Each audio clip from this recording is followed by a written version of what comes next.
पत्नी अपमान की नहीं सम्मान की हकदार होती है।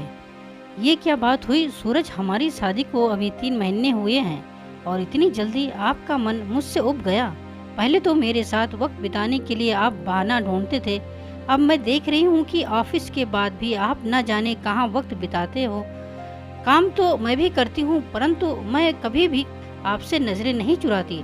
आप घर 10 बजे तक आते हैं, मन हुआ तो खाते हैं वरना ऐसे ही सो जाते हैं। क्या कोई अपनी नई पत्नी के साथ ऐसा व्यवहार करता है? संध्या आक्रोश भरे शब्दों में अपने पति सूरज से कहती है। सूरज बोला, क्या तुम इतनी मॉडर्न होते हुए भी टिपिकल गांव की लड़कियों की तरह बात करती हो? अरे तुमसे शादी की थी तो क्या ये एग्रीमेंट कर लिया था कि 24 घंटे तुम्हारे साथ ही चिपका रहूंगा? नहीं नहीं, शादी की बात अलग होती है। अब हमारी शादी को 3 महीने हो गए हैं, भूलो मत। मेरी खुद की भी एक अलग जिंदगी है और ये तुम्हारा मुझे बार बार टोकना और आक्रोश में बात करना बिल्कुल पसंद नहीं है। मैंने कब तुम्हें अपने दोस्तों के साथ घूमने से मना किया है? इतना कहकर सूरज अपनी बाइक लेकर फिर से घूमने निकल गया। तभी एक दूसरे कमरे से संध्या की सास प्रतिमा जी बोली, बहू, मर्द पर कभी लगाम नहीं लगाई जाती है। अरे वो अपनी मर्जी का मालिक है, अगर घूमता फिरता है तो तुम्हें क्यों दिक्कत होती है? तुम क्या चाहती हो कि मेरा बेटा तुम्हारे पल्लू से बंधा रहे? लड़की नहीं है कि इधर उधर भटक जाएगा और हमारी इज्जत खराब करेगा। तुम तो बस घर गृहस्थी संभालो, मेरा बेटा खुद ही संभल जाएगा। संध्या बोली, मम्मी जी, मैं काम में व्यस्त रहती हूँ, इसका मतलब यह नहीं कि मुझे दिखता नहीं है। और कहाँ लिखा है कि हर बार बहू ही गलत होती है? क्या कभी बेटा गलत नहीं हो सकता? और क्या कहा आपने कि लड़की भटक जाती है? अरे लड़की भटकती नहीं बल्कि लड़के उसे भटकाते हैं। मुझे तो ये समझ में नहीं आता कि ये कैसी मानसिकता है कि लड़की माँ बाप की इज्जत खराब करती है और बेटा नहीं। कौन जानता है कल को अगर आपके बेटे ने कुछ उल्टा सीधा काम किया और आपका नाम खराब हुआ तो फिर ना कहना कि सचेत नहीं किया। इतना कहकर वो अपने कमरे में चली गई। संध्या की शादी शुरू में सब कुछ ठीक था, परंतु पिछले महीने से सूरज का व्यवहार तुरंत बदल गया, जिसे एक पत्नी की नजर देख भी रही थी और महसूस भी कर रही थी, पर बिना सबूत के संध्या कुछ भी करना नहीं चाहती थी। समय धीरे धीरे बीत रहा था। संध्या ने इस विषय में अपने माता पिता को भी बताया। उन्होंने कहा, जब तक कोई पुख्ता सबूत न हो तुम किसी पर उंगली नहीं उठा सकती। हाँ, जब सच्चाई तुम्हें पता चल जाए तो अपने कदम पीछे भी मत खींचना, हम तुम्हारे साथ हैं। संध्या ने नजर बनाए रखी और वो हुआ जिसकी किसी ने कल्पना भी नहीं थी। एक दिन जब सूरज दफ्तर से लौट कर आया तो घर में सिपाहियों को देखकर हैरान था। क्या बात हुई, घर में पुलिस क्यों आई है? क्या कुछ चोरी हो गई है? अरे बताती क्यों नहीं हो? भूत बनकर क्यों खड़ी हो? वहीं खड़े दरोगा ने बोला, अच्छा तो सूरज बाबू आप हैं। आप ये सवाल अपनी पत्नी से क्यों कर रहे हैं? मुझसे पूछिए, मैं आपको बताता हूँ। आपके खिलाफ आपकी पत्नी श्रीमती संध्या जी ने FIR दर्ज करवाई है। सूरज हैरानी से बोला है, FIR? मगर क्यों, किस लिए? संध्या ये क्या कह रहे हैं और ये क्या मजाक लगा रखा है? मैं कुछ पूछ रहा हूँ, जवाब क्यों नहीं दे रही हो? सूरज आक्रोश से लाल निगाहें संध्या की तरफ करके बोला। जैसे ही सूरज संध्या की तरफ बढ़ा, दरोगा ने उसका हाथ पकड़कर पीछे खींचा और बोला, अपनी पत्नी के होते हुए दूसरी औरत के साथ संबंध रखते हो, शर्म नहीं आती? सूरज अटकते हुए बोला, संबंध किसके साथ? किसने देखा? वो हैरानी में इधर उधर देखने लगा और सोचने लगा कि आखिर संध्या को उसके और प्रेरणा के बारे में कैसे पता चला। दरोगा बोला, सूरज बाबू किस किस से पूछेंगे, सारे शहर ने देखा है। तभी तो आपकी पत्नी ने आपके खिलाफ कंप्लेन की और हमें FIR दर्ज करनी पड़ी। चलो रे, हथकड़ी लगाओ इन्हें और ले चलो इनके असली ससुराल। थोड़ी खातिरदारी हम भी करें। दरोगा हवलदार से बोला। दरोगा सूरज को अपने साथ ले गए। वही संध्या चुपचाप खड़ी रही। प्रतिमा जी दरोगा के पैर पड़ रही थी और कह रही थी, मेरा बेटा ऐसा नहीं है, जरूर मेरी बहू के मन में कुछ चल रहा है, तभी तो मेरे बेटे को फंसा रही है। आप ही सोचिए दरोगा बाबू, कोई नई नई दुल्हन अपने पति के खिलाफ पुलिस में जाएगी। अरे बहू, कुछ कहती क्यों नहीं हो? पूरे मोहल्ले में हमारा नाम खराब हो जाएगा। संध्या ने एक शब्द नहीं कहा पर चुपचाप अपनी जगह पर खड़ी रही और पुलिस वाले सूरज को लेकर चले गए। सूरज के माँ बाप इधर उधर फोन करके सबसे मदद की गुहार लगा रहे थे। वही संध्या ने अपने पिता को सारी बात बताई और चुपचाप अपने कमरे में दरवाजा बंद करके सो गई। अगले दिन संध्या अपने लिए रसोई में चाय बना रही थी तो प्रतिमा जी बोली, देखो तो जरा इस लड़की को लाज शर्म है कि नहीं? अपने पति को जेल भेजकर यहाँ चाय पी रही है। बहू, तुम्हारी शादी को अभी 4 महीने नहीं हुए और तुमने अपने रंग दिखाने शुरू कर दिए।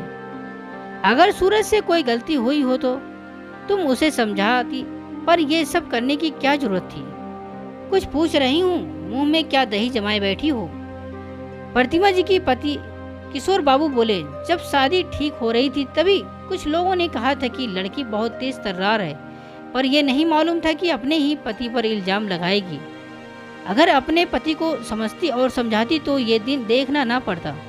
संध्या चाय पीकर कप किनारे रखते हुए बोली, मम्मी जी, पापा जी, मैं आपको इन बातों के लिए सचेत की थी, पर आप लोगों ने उसे गंभीरता से नहीं लिया और आज आप लोग मुझ पर ही उंगली उठा रहे हैं। उनकी बुरी आदतों पर लगाम लगाने की बजाय मुझ पर अपेक्षा कर रहे हैं कि मैं उन्हें समझती और समझाती। वह रे ससुराल वालों, स्वयं के बेटे की गलती को अपनी बहू पर मढ़ रहे हो। आप लोगों को पता था कि शादी से पहले उनका चक्कर किसी और से चल रहा है, तो उनकी शादी आपने मुझसे क्यों करवाई? मेरी जिंदगी क्यों खराब की? प्रतिमा जी बोली, ये क्या कह रही हो बहू? जवान खून थोड़ा बहुत तो इधर उधर भटक ही जाता है, पर हमने उसे समझा दिया था। संध्या बोली, अच्छा तो आपने समझा दिया था और आपका लाडला समझ गया था। ये क्यों नहीं कहती कि मेरे पिता के पैसों की चमक आपकी आंखों में थी? दहेज की मोटी रकम, फ्लैट, गाड़ी, इन सब चक्कर में आपने अपने बेटे की एक नहीं सुनी और उसके साथ साथ मेरी जिंदगी भी खराब कर दी। जितना गुनहगार आपका बेटा नहीं, उससे बड़े गुनहगार तो आप लोग हैं। प्रतिमा जी को लगा कि बहुत ज्यादा ही गुस्से में आ गई है, तो उन्होंने उसे पुचकारते हुए कहा, संध्या बेटा, एक बार प्रयास करने में क्या हर्ज था? अरे तुम अपने रूप और प्रेम से उसे सही रास्ते पर लाती तो वो आ जाता। जरूर तुमने ही कुछ कमी छोड़ी होगी, तभी तो वो दोबारा उस लड़की के पास गया। थोड़ी ही देर में खबर आग की तरह फैल गई। सूरज की बहन रेखा और बहनोई पप्पू जी भी घर पर आ गए और सभी संध्या पर ही गुस्सा कर रहे थे। संध्या गुस्से में खड़ी हो गई और बोली, मम्मी जी, एक बात बताइए, अगर मेरा संबंध नंदोई जी के साथ होता तो आप और आपकी बेटी मुझे क्या सलाह देंगी? रेखा बोली, हे भगवान, मम्मी देखो कैसी बेशर्म औरत है, खबरदार जो मेरे पति की तरफ नजर भी डाली। संध्या मुस्कुराकर बोली, अपने पर बात आई तो मिर्ची लगी। ननद रानी, अगर मान लीजिए ऐसा होता तो क्या आप सब मुझे इस घर में वही सम्मान देते जो आज आप अपने भाई और आप अपने बेटे के लिए मुझसे मांग रही हैं? किसी के पास कोई जवाब नहीं था। वही पप्पू बाबू रेखा को धीरे से कान में बोले, भाभी बात तो सही कह रही है। रेखा ने आंखें दिखाई तो पप्पू बाबू चुपचाप एक किनारे खड़े हो गए। प्रतिमा जी बोली, ठीक है, मेरा बेटा खराब है, हम सब खराब हैं। अगर हम इतने ही बुरे हैं तो चली क्यों नहीं गई इस घर को छोड़कर?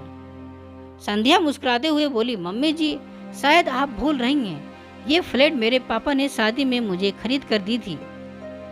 घर का एक एक सामान मेरे दहेज का है। और आप क्या कह रही थी? गांव की लड़कियां भटकाती हैं। मम्मी जी, आप वो भी अपने अधिकारों के लिए आवाज उठाती हैं। फिर मैं तो शहर की लड़की हूँ, मुझे नहीं रहना आपके धोखेबाज बेटे के साथ। मैं तलाक के लिए अर्जी डालूंगी। अब ना तो मुझे आपके विश्वासघाती बेटे के साथ और ना आप लोगों के साथ रहना। रेखा सामने आकर बोली, बहुत बोल रही है तुम और हम सब सुन रहे हैं। तुम्हारे पास सबूत क्या है कि सूरज धोखेबाज और वो दूसरी लड़की के साथ घूमता फिरता है? किशोर बाबू, प्रतिमा जी, हर कोई उससे पूछने लगे। हाँ हाँ बताओ, क्या सबूत है? वो बोली, पूजनीय मेरे ससुराल वालों, सबूत वो गाड़ी है जो मेरे पिता ने दहेज में आपके बेटे को दी थी। वो मोटरसाइकिल भी मेरे नाम पर ही है, रजिस्टर है। जब ये लोग न्यू टाउन मेन रोड में घूम रहे थे और हेलमेट नहीं पहन रखी थी तो सीसीटीवी कैमरे ने इनकी तस्वीर उतारी और इनके खिलाफ चालान काटा और उस चालान का नोटिफिकेशन मेरे फ़ोन पर आया। मैंने सोचा अपनी शादी को एक मौका दे देती हूँ, शायद ये खबर गलत हो। पर जब आरटीओ ऐप पर जब गाड़ी का नंबर डाली तो सारा चिट्ठा सबूत के साथ सामने आ गया। अरे मैंने तो आपको उनके कारनामे दिखाए ही नहीं, ये लीजिए सबूत, देखिए इसमें आपका बेटा किसके साथ चिपक कर घूम रहा है, समय तारीख सब है इसमें। इतना कहकर संध्या ने फोन अपने ससुर की तरफ बढ़ा दिया। फोटो देखकर सब हैरान थे, क्योंकि फोटो में सूरज दूसरी लड़की के साथ बैठा था। हेलमेट ना होने के कारण उन दोनों की तस्वीर साफ साफ दिख रही थी। सभी किशोर बाबू बोले, अरे प्रतिमा, ये लड़की तो हमारे पुराने पड़ोसी अनिल बाबू की बेटी प्रेरणा है। प्रतिमा जी फोटो देखी और आक्रोश में किशोर बाबू को बोली, सच्चाई पर मोहर लगाना जरूरी था क्या? न जाने ये लड़का और क्या क्या कांड करेगा। मैं सोची थी पढ़ी लिखी नौकरी वाली लड़की से उसकी शादी कर दूंगी तो इसकी परेशानी भी खत्म हो जाएगी और ये सही रास्ते पर आ जाएगा। पर ये लड़का, अब चलो यहाँ से, मेरा मुंह क्या देख रहे हो? फिर बेटे को कोसते हुए वो दूसरे कमरे में चली गई। दूसरे कमरे में जाकर प्रतिमा जी ने अपने पुराने पड़ोसी को फोन किया और खूब उटपटांग बातें बोली। अरे बेटी, अगर संभल नहीं रही तो किसी और के पल्ले बांध देती, मेरे बेटे को फंसाने की क्या जरूरत थी? कितनी मुश्किल से उसे रास्ते पर लेकर आई थी, पर तुम्हारी बेटी है, किसका पीछा ही नहीं छोड़ रही है। उधर से आवाज आई, अपने बेटे को क्यों नहीं संभालती हो? मित्रों, जिस घर में भरोसा और सम्मान ना हो वहाँ भूल से भी अपनी बेटी को ना ब्याहें। दान दहेज से खुशियाँ खरीदी नहीं जाती, बल्कि घर सजाया जाता है।